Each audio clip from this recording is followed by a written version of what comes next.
So this morning, we're going to continue talking about pursuing holiness. I think it's going to be our last pursuing holiness. And last week, as we've been for the past few weeks, we were in 2 Peter.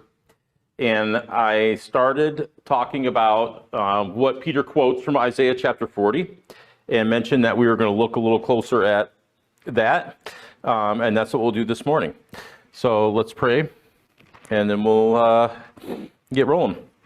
Lord, we come before you today to learn the things that you have for us, the things that Peter was trying to teach the folks that he was writing to, and many things also that we can learn from the things he had to say, and also from the prophet Isaiah. Same thing, Lord, even though he's speaking to a specific people for particular reasons, many of the things he had to say had to do with things that were coming and things that or how we would find a position we would find ourselves in is related to you today and what your son accomplished for us. And Lord, pray you bless these things to our hearts and let us see how these things were spoken of so that we could live and edify your name in the world. Amen. All right. So I am turning to Isaiah.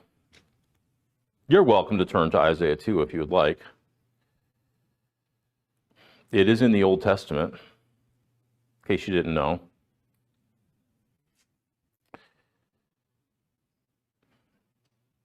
And we were in chapter 40. So, chapter 40 is preceded by, can anybody take a guess? What's that? Wow. You're the weakest link. Preceded by chapter 39. And chapter 39 is very important in understanding chapter 40. We're not going to read chapter 39, but it is very short for a chapter from a prophet, especially Isaiah. And I see the last number I see is 8, so it looks like it has 8 short verses. And just a recap of what happens in chapter 39. Hezekiah, who was a king, had a visitor.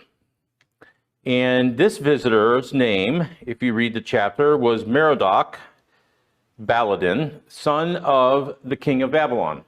The king of Babylon, his name was Baladan, and that's why it's Merodach Baladan. And Merodach came to visit Hezekiah because Hezekiah had been sick, is healed, and he's coming to present him with letters and congratulations for his healing and what monarchs might have done when each other were sick and they went to visit, just like you might visit a friend. And during the visit, Hezekiah gave him a tour.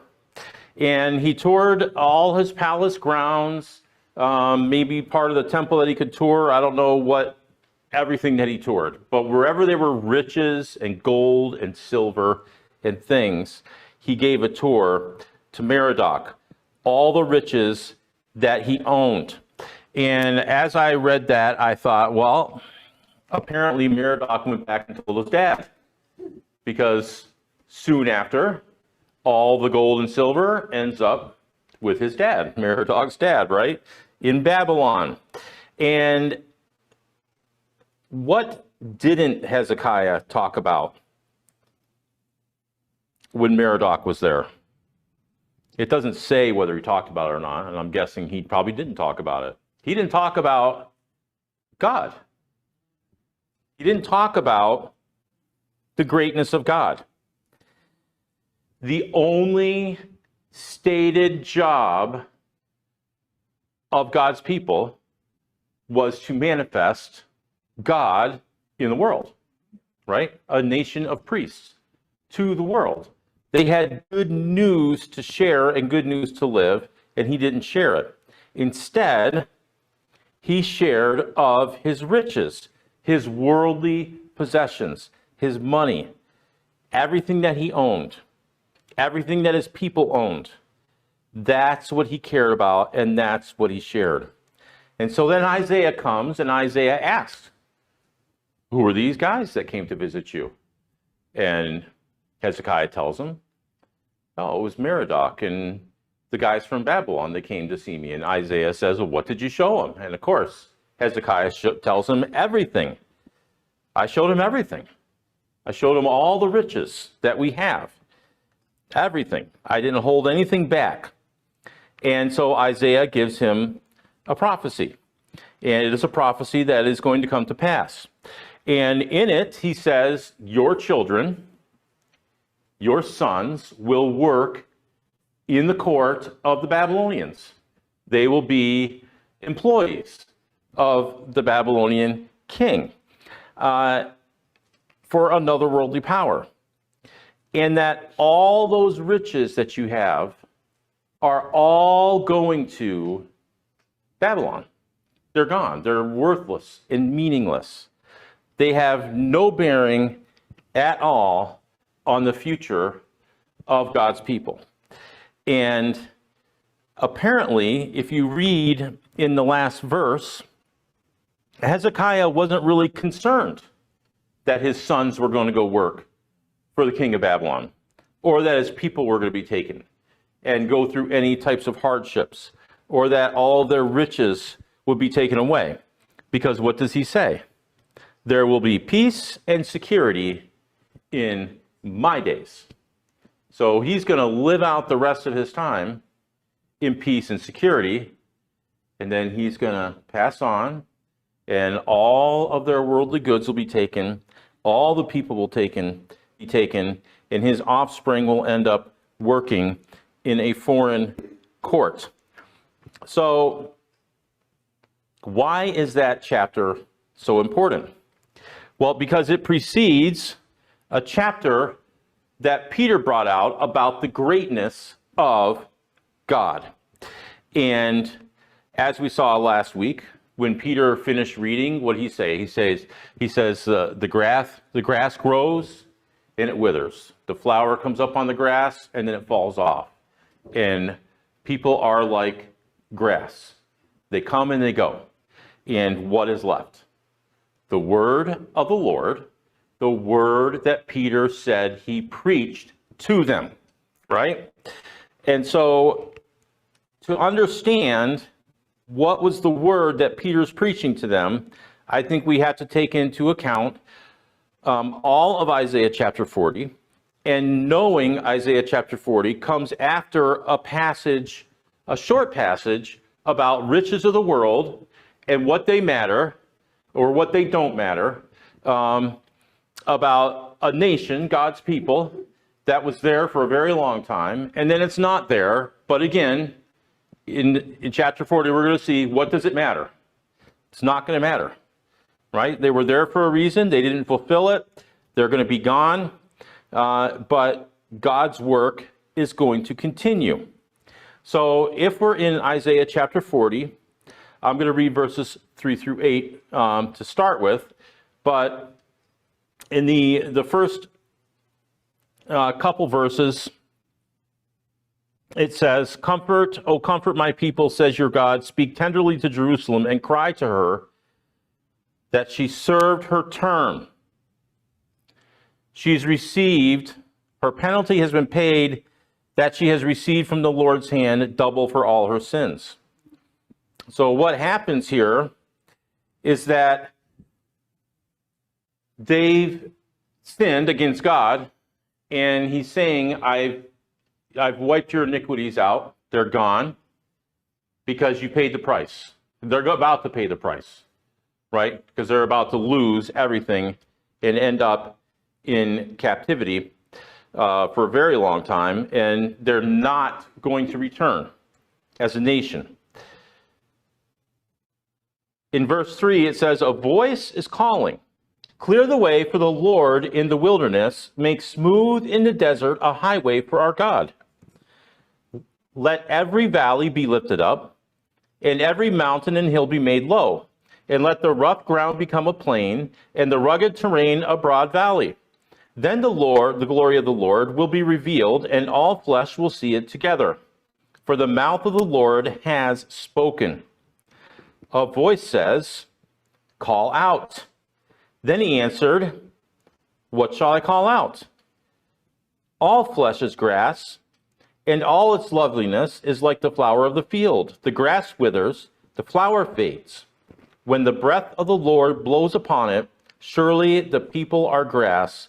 The grass withers, the flower fades, but the word of our God stands forever.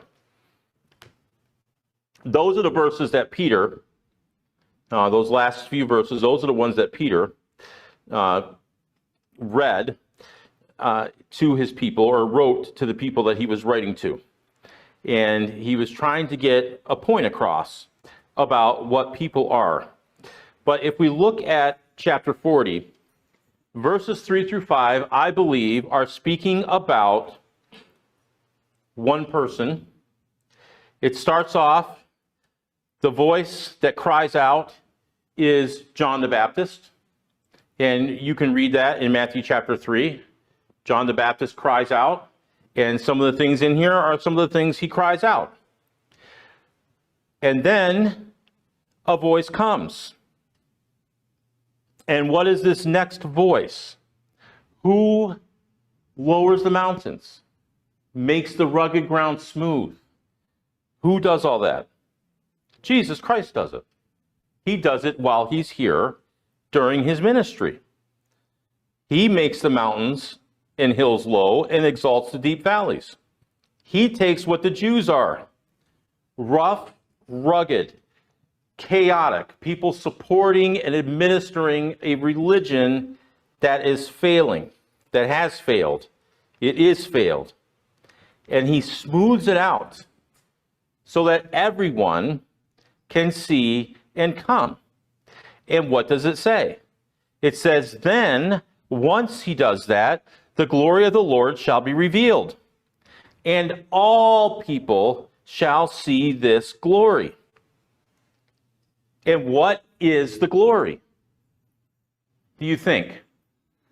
What do you think the glory is that I think? You can't know what I think, but let me tell you what I think. I think the glory that we're talking about here is the same glory that Jesus was praying about to his Father before he went to the cross. Restore my glory. Let me show your glory. Show me my glory. Let the glory be in my followers and those people that will believe in me. This is the glory. And it says that it is going to be viewed or seen by all flesh, or all the people shall see it together. So who sees it?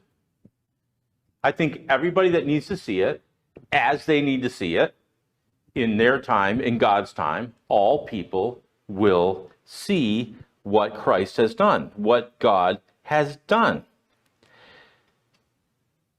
He has a plan. Remember last week we talked about the Greek word we were looking at, and it was when he spoke, it was something about action and something about a plan that he put in place. It was an arrangement that he made, and this word was going out, and it was going to be out there, and it was going to take place. And so it has taken place. I think it is taking place. As God sees the need in his plan and his arrangement, people see what he needs them to see, which is his glory and what his Son has accomplished. So in verses 5 through 8, there's another voice that's calling out. And this voice is crying out is not John the Baptist. It's another voice. And I didn't look up to see what people think this voice says, but my guess is that this voice is none other than the voice of the Lord. And he's calling out to somebody. And if we read the passage, it says in verse 6, what should I cry out? What should I say? And so the instruction is that you cry out the things that Peter read about the grass, about the flowers, about how they fade, about how they're inconsequential, how they come and they go. They rise up and they fall. They do things. They speak. They can speak of the glory of the Lord. They can do the things of God, or they cannot do the things of God. But even if they do the things of God when they're here, when they finally fade away, it doesn't mean that everything that God had just stops. It goes to the next, and it goes to the next, and it goes to the next. I mean, think of all the billions of people that have walked on the face of the earth since God created them. Billions and billions and billions, right? How many do we remember? Well, only the ones that history wants us to remember. And the Bible gives us some too. Other than that, there's been billions and billions that we won't ever even know their names or that they existed. And many of them did the things they were supposed to do. Hezekiah, in his riches, in verse 39, to me, if you read these passages, go together, the riches aren't just necessarily the gold and the silver. The riches are also Hezekiah and what he thinks of himself, people and what they think of themselves, their legacies, the things they've built, all of that, their riches. They go, they fade away, right? In James 1:9, you don't have to turn there, I'll read it, 1:9 through 11 in the book of James, it says, "But the brother of the humble circumstances is to glory in his high position, and the rich man is to glory in his humiliation, because like flowering grass, he will pass away. For the sun rises with a scorching wind and withers the grass, and its flower falls off, and the beauty of its appearance is destroyed. So too the rich man, in the midst of his pursuits, will fade away." In verse 9 it says, if you are of humble circumstances, you're a humble person, you come from a humble place, you don't have a lot of money, you don't have a lot of riches, you're a nobody in the world, you're just humble in that, and you just do what you're supposed to do, guess what? Glory in your high position. Because if that's where you are, then what do you have? In the text of James 1, if you read it, you have God. You have the church. You have your people. You don't need those other things. That's the high position. The rich man glories in his humiliation. Well, what's the rich man's humiliation? Not that he's got riches, because when he has his riches, he's not humiliated. When all that fades away, and he's got nothing, that's humiliation. And that's his glory, right? That's what James is saying. If you're rich, if you're full of yourself, if you think you've got everything, when all that disappears, you can glory in what you have, which is going to be nothing. That's the glory, right? That's the glory. When are we powerful? I mean, what does it say? What is power? The cross is power. What's power? Jesus, God, in humility. They are power. Not anybody else. Not anything rich. Not those who exalt themselves. And what does it say? That's foolishness to the world. Because the world thinks power, riches, strength, that's power.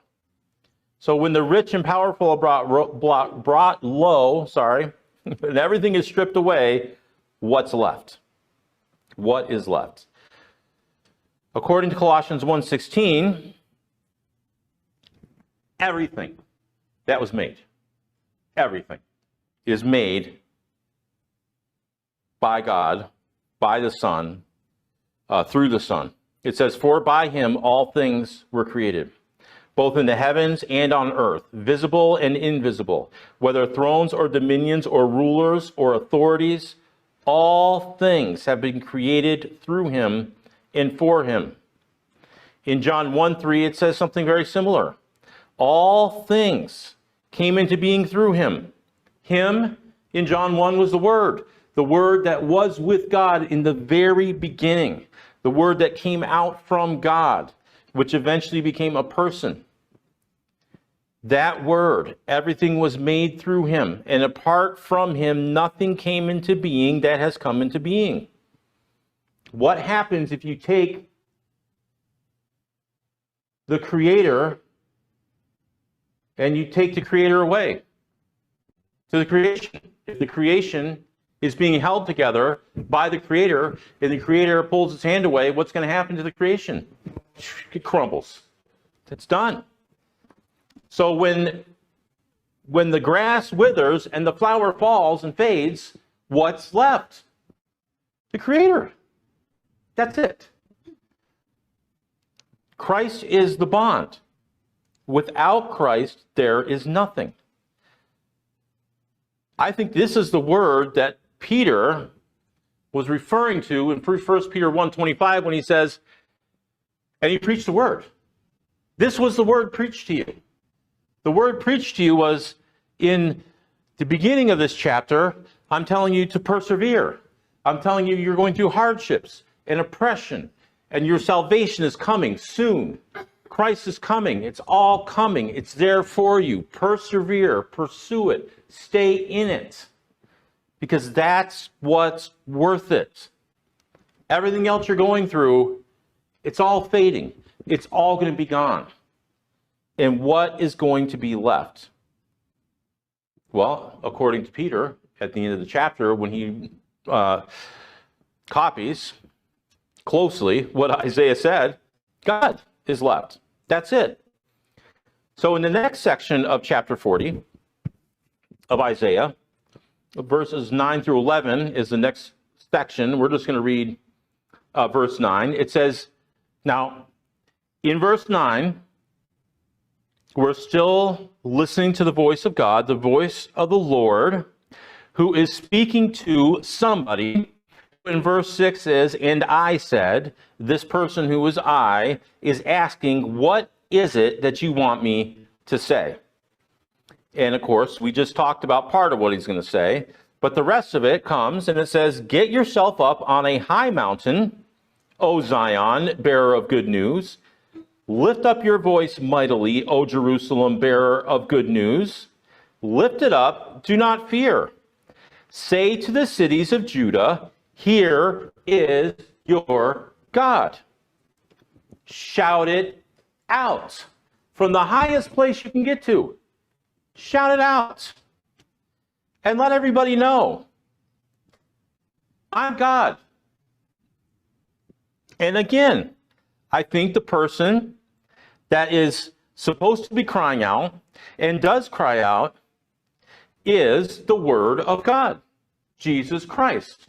Emmanuel, God with us, in the flesh, on the earth, crying out, here I am.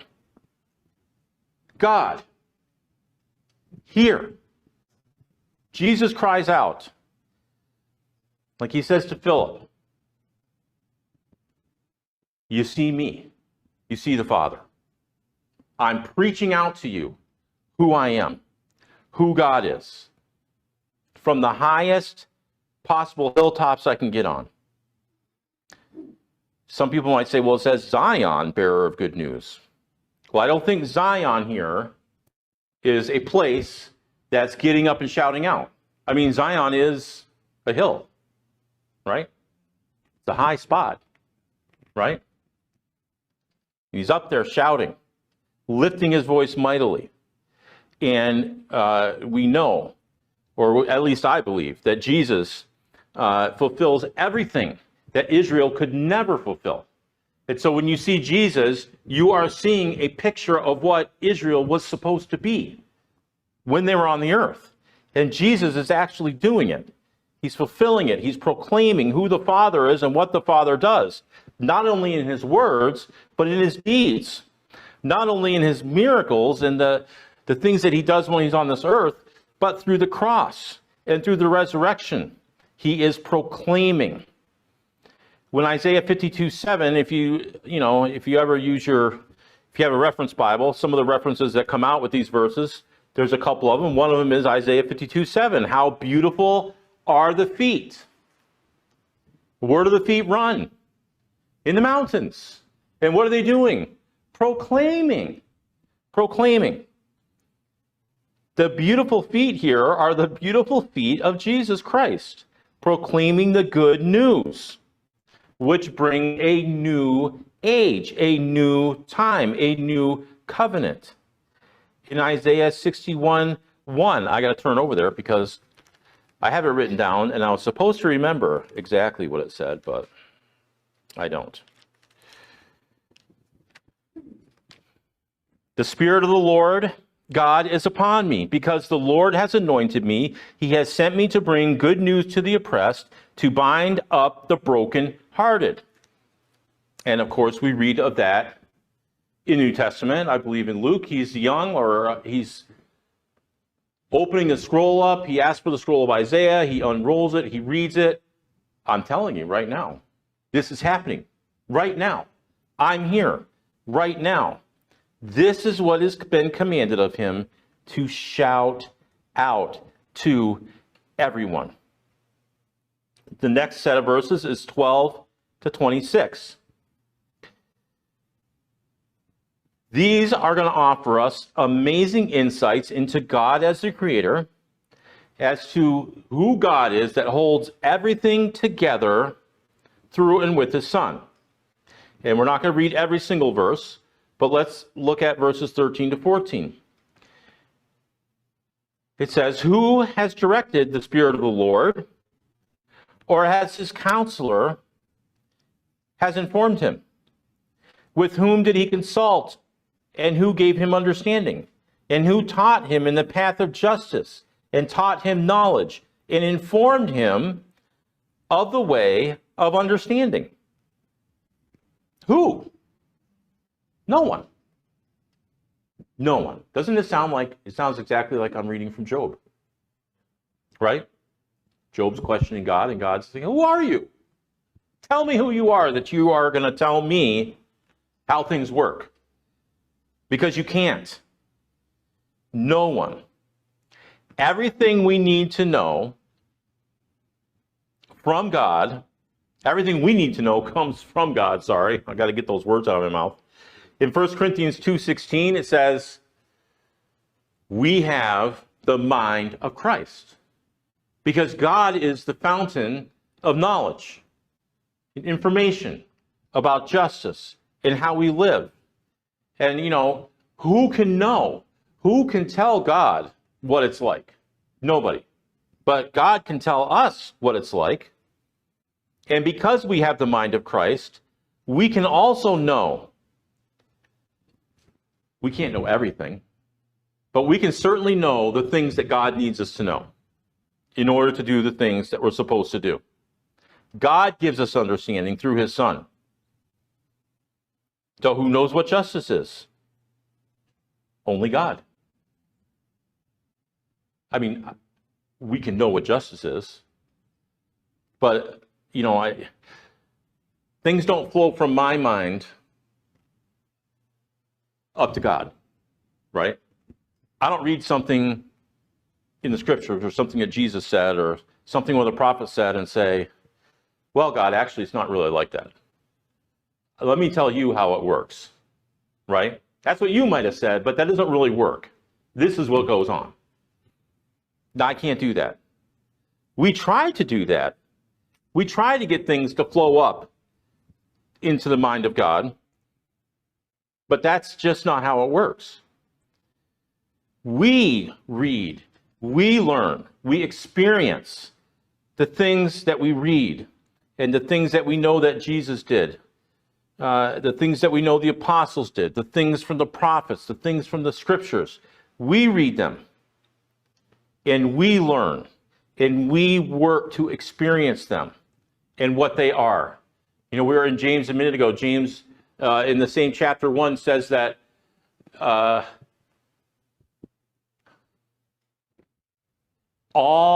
don't know exact words because I'm terrible at memory, but it says all the good things everything that's good, everything that's perfect, everything that you need, everything you need to know, everything you need to know about justice, about living, all your blessings, they all come from the Father of lights.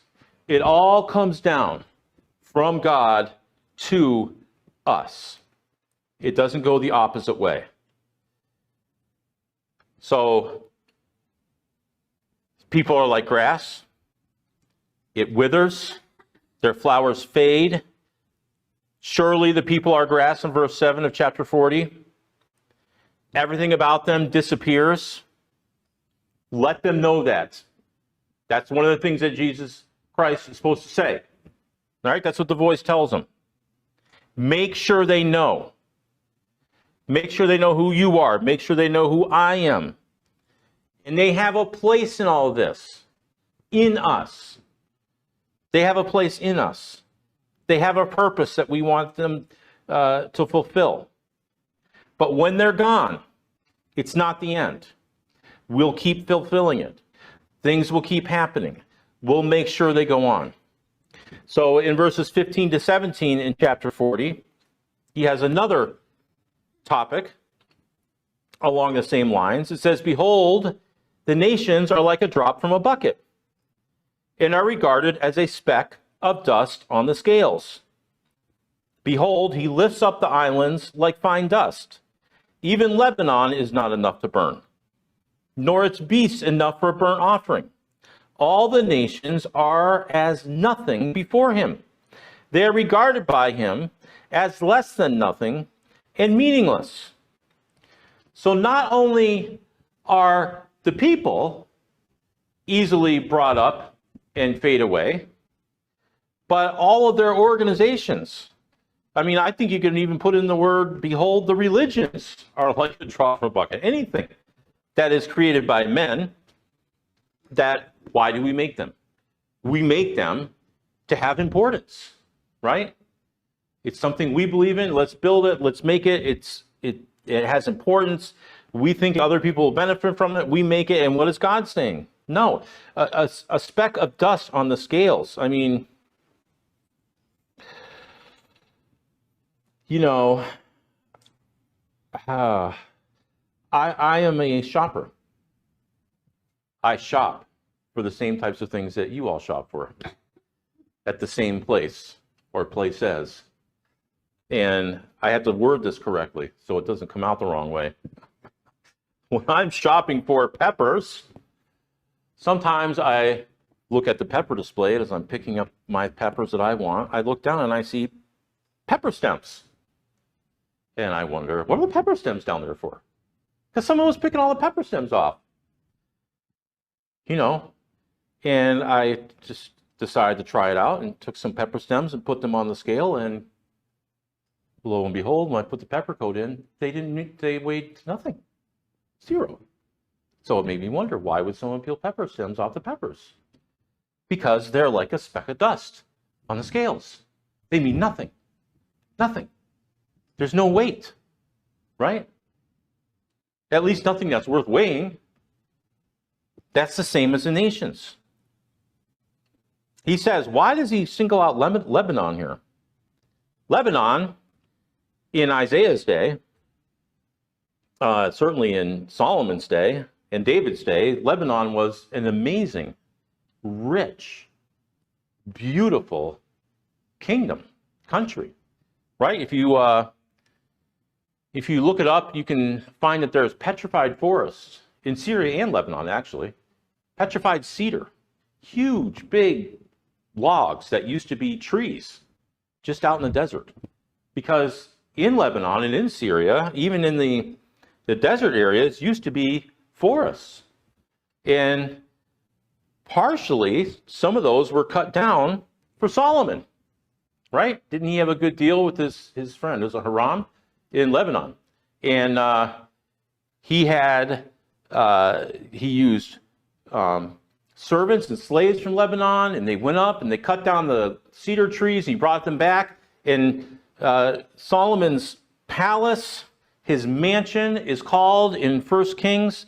I didn't write down the verse, but you can look it up. In 1 Kings, because I looked it up, it says that his palace was known as the Forest of Lebanon because it had so much cedar from Lebanon in it that that's what it reminded people of as all that lumber kept coming down. And then he also used the cedar in the building of the temple. Of course, that cedar was all coated with gold, but it was cedar that was used. And it was a precious commodity. I've built things at our house. One of the things I built was I can't think what you call it now. It's not a pergola. Lisa, help me. For the plants to grow over. An arbor. And years ago, I went to the hardware store and I bought pressure treated lumber, 4x4s, and I put them in the ground with concrete and stone underneath. I did everything exactly like we were supposed to. Well, eventually they rotted out. And I thought, why are they rotting out? They're pressure treated. And I went and asked, and they said, because there's two kinds of pressure treated. I didn't know that. There's pressure treated that you put in the ground, and there's pressure treated that has to stay above the ground. But the stuff I put in the ground, and it didn't rot at the ground, it rotted like halfway up around the nails and screws. And the gentleman explained to me, if I got cedar, I wouldn't have to worry about that. Because not only is it insect resistant, but it's rot resistant. Cedar is a great building material, and that's what they had. But even with everything that Lebanon had, what everybody thought of Lebanon, it didn't matter. It wasn't enough. Lebanon, even the gorgeous nation that it was as nothing. All the nations before him are nothing. They're regarded by him as less than nothing and meaningless. When I read that, I thought, wow, that's going to rub some people the wrong way, right? Because most people think their nation is incredible, no matter where they live, right? That's why people celebrate their nations. They celebrate special holidays. They do all kinds of special things and the exploits and the battles they've won and everything else. But it's not the nation. It's the people that are in the nation. That's what God's looking for. He's looking for those people so they can do what they need to do. Well, someone might say, well, what about Israel? Were they worth nothing? Because they were God's people. They had a mission. They were supposed to be a nation of priests. They were supposed to do something. Israel, at this time, was nothing. There was a time in Israel's history when I think God looked at them and said, that's it, you're nothing. You were something, now you're nothing. And it was early in their history because of what they desired to be like.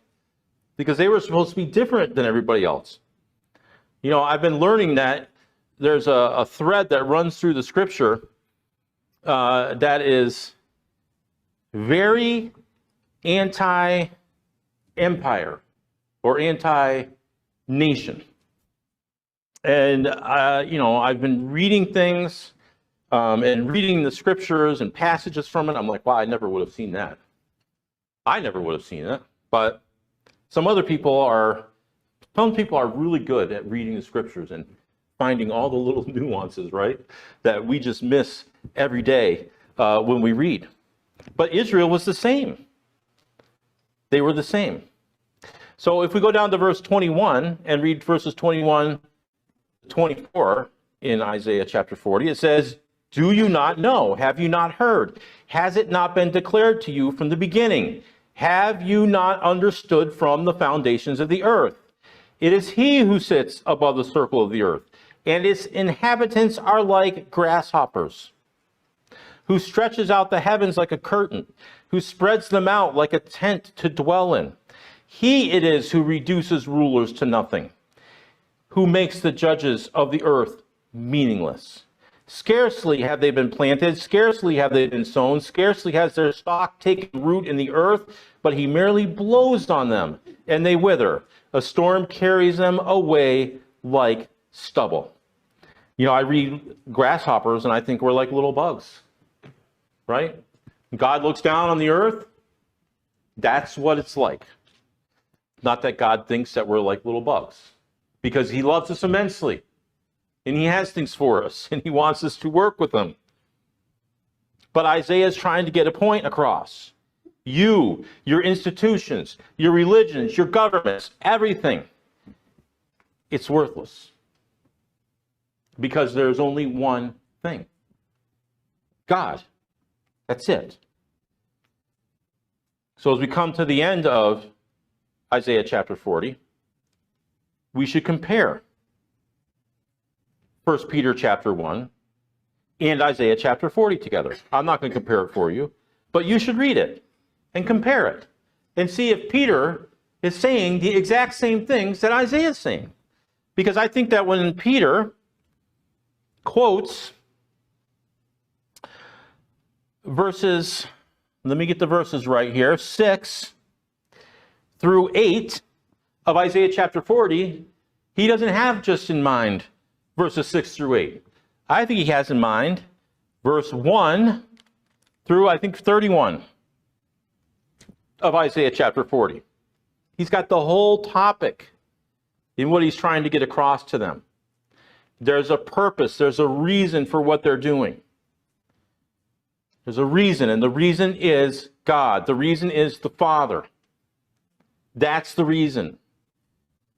Stay with it. Persevere. Because what you're going through has meaning. When you're gone, it's going to keep going. God is going to keep working. It says in verse 27 of Isaiah 40, "Why do you say, O Jacob, and assert, O Israel, my way is hidden from the Lord, and the justice due me escapes the notice of my God? Do you not know? Have you not heard? The everlasting God, the Lord, the creator of the ends of the earth, does not become weary or tired. His understanding is inscrutable. He gives strength to the weary, and to him who lacks might he increases power. The youths grow weary and tired, and vigorous young men stumble badly. Yet those who wait for the Lord will gain new strength. They will mount up with wings like eagles. They will run and not get tired. They will walk and not become weary." This is what Peter is trying to get into their minds at the beginning of 1 Peter chapter 1. Keep going. Persevere. Pursue the holiness that God has for us. When he says the youth grow weary and tired, it's not because young people don't have vigor or stamina. It's because the young people are relying on themselves.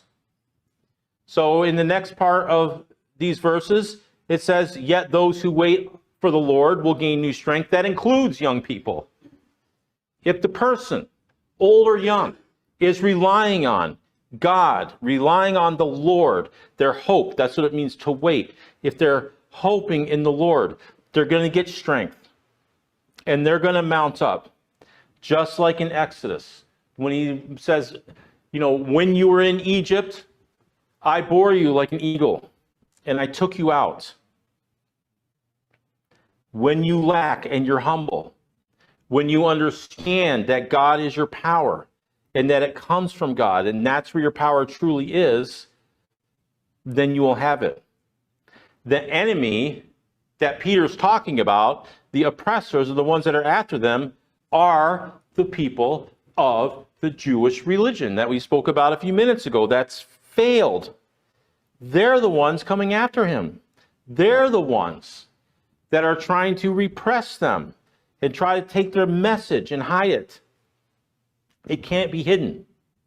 It cannot be hidden. Hold on, Peter says, because Christ has something for you. In the context, Peter's trying to point out all those who are opposing us, all those who are against God, all those who are against the way of Christ, they are the ones that are the grass and the flowers in the nation and the religion and everything else that Isaiah talks about in chapter 40. They're the ones that are passing. They're the ones who are going to be gone. Their message, what they have, is going to be worthless and meaningless. what God has in us is something. And so Peter asked them to pursue holiness, which we saw a few weeks ago was to pursue being separate from them, being away from them, being different from them, because we have a purpose. And so even though Peter is talking to different people, undergoing a different circumstance, and the same thing with Isaiah, what he was talking about was different from what Peter was talking about in some ways, it's still something that we can take today to pursue. Because in this pursuit is everything but meaningless. It's everything. Everything. Amen.